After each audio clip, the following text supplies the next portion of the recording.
What's up, guys? It is Gray, aka the Okagray, and I have to apologize because this video was like 3 days late. Kind of 4, depending on most of you are going to watch it. Completely on me. Labor Day, like, just messed up my schedule. Like, I was like, yeah, and then I, like, just forgot, to be completely honest. And then I was, like, just so exhausted. I don't know what happened, and I was lazy. My bad. I typically try not to do this, but here I am. We're still getting out the week, right? It kind of breaks it up a little bit better this way. I'm just talking out of my butt. Let's talk about the chapter, shall we? Obviously, if you like the video, like, comment, subscribe, all that good jazz. Once again, watch the Owl House if you haven't already. And, yeah, let's get into the nitty-gritty, shall we? And, yeah, I'm going to be honest. For a review, there's just not that much to talk about because we're continuing the scene. It's just like going into this from an outside perspective, be like, this is what I think about it. It's pretty much the same as last week. It's good. Obviously, some more stuff happens. It was really, really cute. Don't get me wrong. Especially, let's just show the panels, right? Let's just show the panels. Yeah, Mineta tries to help him, which is kind of nice from Mineta's characterization. He clearly does care about Midoriya to enough to where he's running up and he's trying to help him in his very clear moment of need. Ida's like, we're going to let Uraraka handle it and the civilians. If we help, it's not going to do it. Like, we need the civilians. They need to see the civilians go to help. And then we see Koda. And, by the way, this chick, this big fox girl, still doesn't have a name. She calls him the crybaby hero. Koda's... This was super sweet when he was like crying and says, I am here. That was adorable. Really good stuff. Deku's ugly crying. Bad. Luckily, the big lady, God bless, big lady's here. She like picks him up, gives him a nice little hug. Her like, I'm not even going to go into it. I can't even go into it. I want to, but I can't. And then we get Starman or, Axolotl Man, whichever you prefer. But I'm just going to call him Starman because he's a star in his chest. If you don't know, from like early chapter, he was the one who talked to Deku. He's like, you're a real fanboy, huh? He stands up, has a really good speech, just overall talking about how like heroes are people. We need to stop putting them on a pedestal. We were spoiled by All Might. Like, we need to get our stuff together. And he's like, they need to rest up so they can go fight for the tomorrow. And he's like, make me promise we'll bring it all back. And Deku's like, I promise we'll bring it all back. Which is, nice that people have faith in Deku and see him as a person now as opposed to, like, a thing. Ectoplasm talking to the Todorokis and Hawks. Which, man, it's kind of goofy seeing Hawks shorter than Shoto. Shoto's tall. And, I mean, the Todoroki genes are tall. Except for...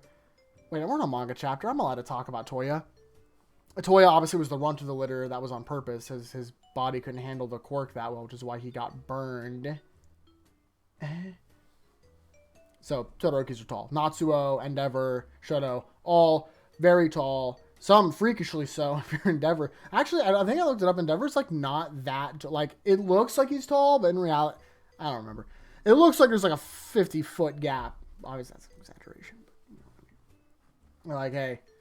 All is well. They even account for, I believe it was this chapter they account for Toga. Yeah, they do. Also, we get this fun panel of like, hey, his mom. Look, there she is. This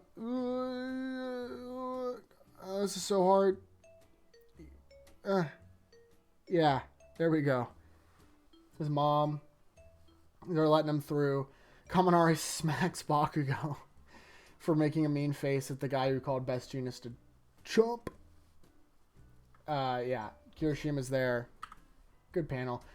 Captain Aizawa is daddy. Full on. I'm gonna say it. You know what? I'm tired of living in the shadows. Aizawa's hot. And with the eye patch, might be hotter. He's like a slightly less drunk Jack Sparrow, and I'm here for it. Yeah, anyway, Nezu talks to him. I believe they do talk about Toga. Am I tripping? Yes. Yeah, they do. They talk about Toga. Yeah. Okay. So they talk about a couple things. This one I want to talk about because it's pretty interesting. Kurogiri, they're developing because of the breakthrough. They're like straight up going through all the Nomu, trying to figure out if there's a way, studying them to figure out if there's a way to bring Kurogiri back to. I don't know how to. Hold on. Does it say his name anywhere? I can sound that out. You can sound Shirakumo. I'm sorry. I don't. Shirakumo. It's just not Shirakumo. I feel like I'm butchering it. I'm saying it and I feel like I'm butchering it. And I hate that. Because most of the names I can get, for the most part, after years of saying their names, I can get it. But Shirakumo, I'm just going to say it like that? No. I'm just going to avoid saying his name. Bring him back so they can help. Because they're like, we would gain such an advantage if they didn't have Kurogiri. Now, we'll talk about that at the end. And, of course, they talk about Toga, and they're like, hey, we're doing this procedure. We're basically social distancing people before they get to go in to make sure that Toga can't break in.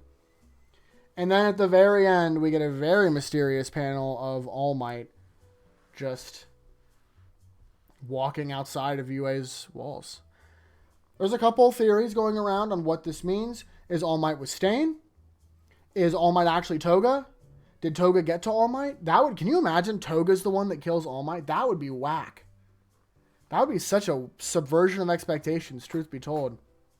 But, as we can see, we don't know yet. So that'll be... And I think the manga's going on break this week, which is a bummer. But Hori's not feeling well, so rest up all he needs. He's been killing it these past months. Let the man take a rest. Take all the time he needs. It doesn't bother me. I just hope he's okay. Let's see, the Nomu. Yes. So other people were predicting that this was leading up to the fact that All for One would be trying to break out Kurogiri, which makes sense to me. Kurogiri is an incredibly important asset because with Kurogiri, if they know the location, they can pretty much go anywhere at any time. So, and obviously he's like, one of his closest allies, or most useful allies, maybe I should say.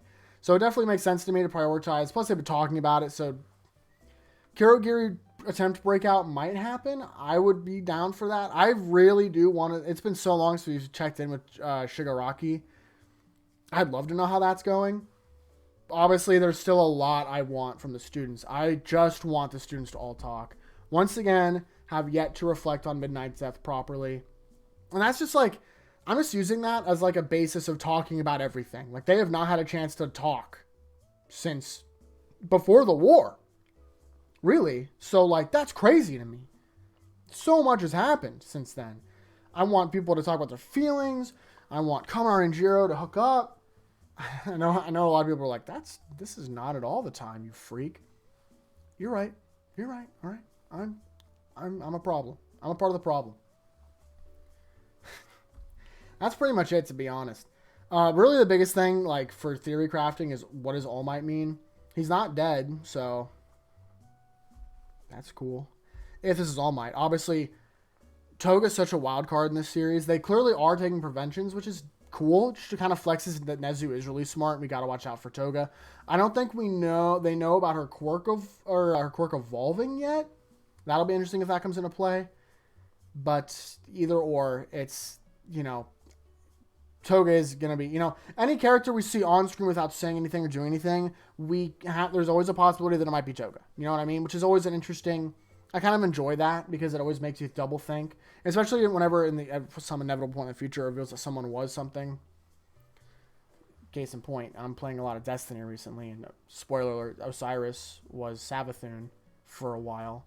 You always go back and look at what they said, and you're like, whoa, it all makes sense, man. I love that stuff. So if it is Toga, if anyone is Toga, I hope it's like crazy because they like say cool stuff.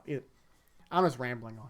Either way, once again, just not a whole lot to talk about. A good chapter, obviously a really good chapter.